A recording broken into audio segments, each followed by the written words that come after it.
So Battlefield just released a community update called Play Your Way.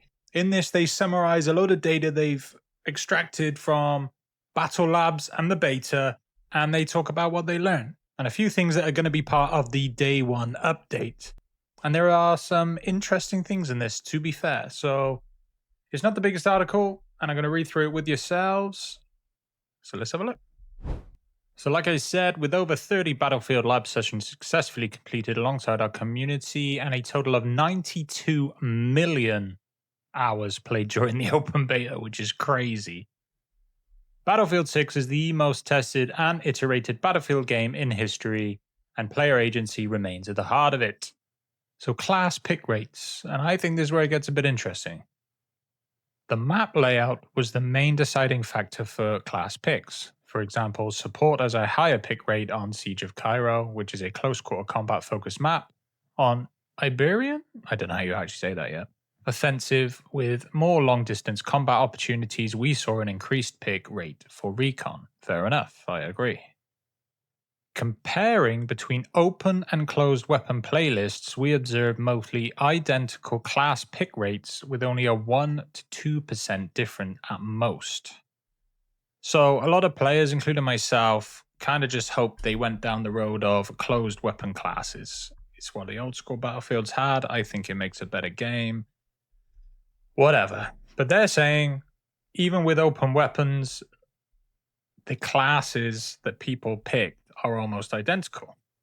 Kills per hour also remained virtually consistent for both playlist types. Open weapon players scored 0.2 more kills per hour in Conquest and 0.1 in Breakthrough. Match duration increased slightly within closed weapon playlist by up to 45 seconds, or about a 3.75% difference for both Breakthrough and Conquest. Revives, we also observed a slightly higher revive rate for closed weapons at 3% for Breakthrough and 2% for Conquest, which coincides with the slightly longer match duration. Signature weapon usage, so the weapons that are signature for each class. More players played with a non-signature weapon in open weapon playlists. However, recon players still favored sniper rifles over other weapons, and their pick rate was identical between both playlist styles. There was not a single dominant weapon archetype, and we observed a consistent and well-distributed pick rate between them. This balance shows that even with different playlist types, players explored a wide variety of options without one class standing out above the rest, which is good.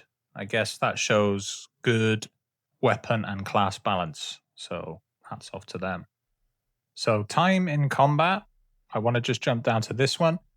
Lastly, another key insight from the open beta was that the vast majority of players, after trying both playlist types, chose to stick with open weapons.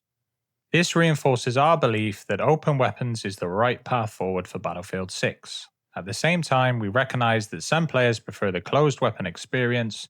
To support them, official closed weapon playlists will be available at launch. So, if you are hoping down the line, or even with this game, that they were going to lean towards closed weapons, then this says otherwise, because they've got the data to say that most people, after trying both, went into open weapon playlists. So there's that, guys. So menu and playlist updates. I just want to read this section. We tested having multiple modes in a single playlist during the open beta and learned that players favored playlists with combined modes. We will continue to iterate and adjust playlists to deliver the best Battlefield experience possible. You'll have the flexibility to play in both single mode and mixed mode playlists. At launch, Conquest, Breakthrough, and Escalation will each have their own dedicated playlist. So good. Alongside these, you will see combined playlists such as Conquest and Escalation, and Breakthrough and Rush, so you do not have to stop matchmaking when switching between those experiences. If you want to focus on a specific mode outside of playlists, you can always find it through custom search and the server browser. So we've got a confirmed server browser at launch. Each game type's going to have their own playlist, so you can just play the one game type if you want. Custom search enables you to select which map and or mode combo you prefer, and you will be match made into a match with these search criteria if available. You will have a higher chance to be match made into your preferences and more the more you broaden your search. So basically, you're going to be able to tick which game type and which maps you want to search for, and it will basically do its best to match you into those specific things you've ticked. And yeah, the more maps and game types you've ticked, the better chance you're going to have of finding a game you want. Portal remains the tool for creating and customizing experiences, while the section in the main menu previously called Portal is now called Community. This is where you will find the server browser, which is now prominently featured to make it easier to find and use. Separately, we will launch with Breakthrough, Conquest, and Rush as verified modes within the server browser. This enables us to, for example, feature official hardcore experiences that we know many of you are excited for. On the horizon, they've quickly touched on the Season 1 preview they released a week or so ago. It's launching on October 28th. I think that's pretty soon after release. Like, I wouldn't be upset if we had to wait even another month on that, to be honest. You know, you got to think people who work long hours, have kids, whatever they're probably not even going to have used every damn gun before Season 1's launching and they're giving you new stuff. But new content isn't bad, you know. But I'm surprised that they're launching that not even 3 weeks after launch. There's much more to look forward to beyond our seasons as our team continues reviewing Battlefield Labs data, player feedback, and ideating on completely new ideas for the future. Starting with an exciting new Battlefield take on Battle Royale, which we all know is coming. Separately, requests for naval warfare have not gone unnoticed, nor have the calls for a certain fan favorite little helicopter, platoons, and more. So, is it the Blackbird? I think a lot of people were a little upset that wasn't in the beta, but it looks like it's on its way. So, up next is changes and updates they're making to the game that are going to be ready by launch. The following gameplay updates will be included in our launch day patch with over 200 changes, focusing on bug fixes, balance improvements, and polish for release. Stay tuned for the full launch day update. So, they haven't actually released it all yet. So, player, you will notice that movement feels more responsive with changes made to pacing and with several movement issues addressed to keep gameplay smooth and balanced. Weapons. Recoil has been rebalanced on automatic weapons, making long range gunplay more characteristic, rewarding, tap firing, and burst control. So, a lot of players had complaints that you could create a build or that some guns were just laser beams. And I'm all for this, to be fair. I like having guns that have a recoil pattern and something you can kind of master and feels a little bit more realistic. Numerous weapon attachments have been fixed so they now display correctly in menus and in game. So gadgets, the LTM2, the laser designator, has been refined with smoother deploy animations, updated visuals, and several fixes for better feel when used. The MBT law, which I believe is the launcher, is now default engineer launcher with more accurate trajectory, improved guidance, and clearer sights. The MAS 148 Glaive is enhanced with more realistic missile path, improved zoom and lock on, sharper scope visuals, and more reliable vehicle damage. Now, this is interesting. Deploy beacons are now limited to 1 spawn per player, 4 per squad total, helping maintain balance and prevent overuse.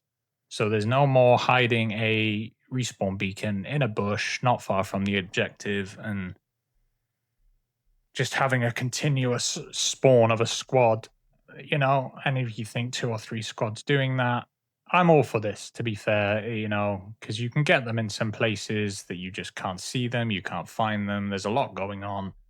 That's 4 squad spawns in a single location that can be anywhere. That's still a powerful gadget, but I like the fact that it expires after everyone's used it once.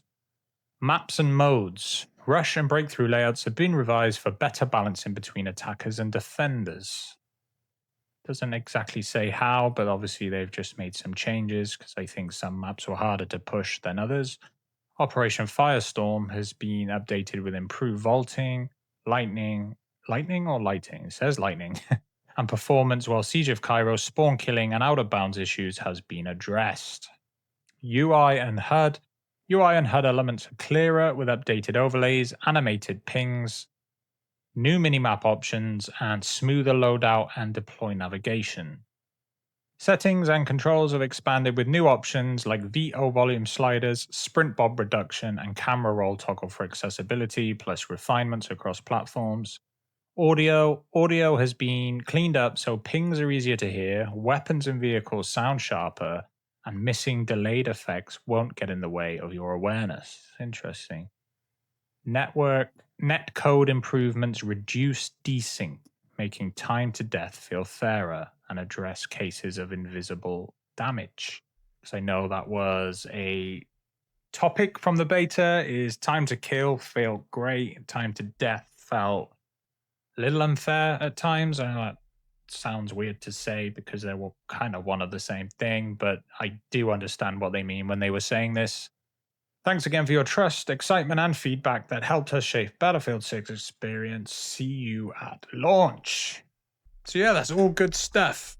I mean, mostly not so much about the locked weapons, but each to their own. It looks like the way they're going to go. With their season and battle pass model, I guess it makes sense because they're going to be bringing out new weapons. They don't want them locked behind classes that people may potentially not want to play, but let me know what you think. I will try and link the article in the description so you can read it for yourself. If you're buying Battlefield, I will see you Friday. Catch you in the next one.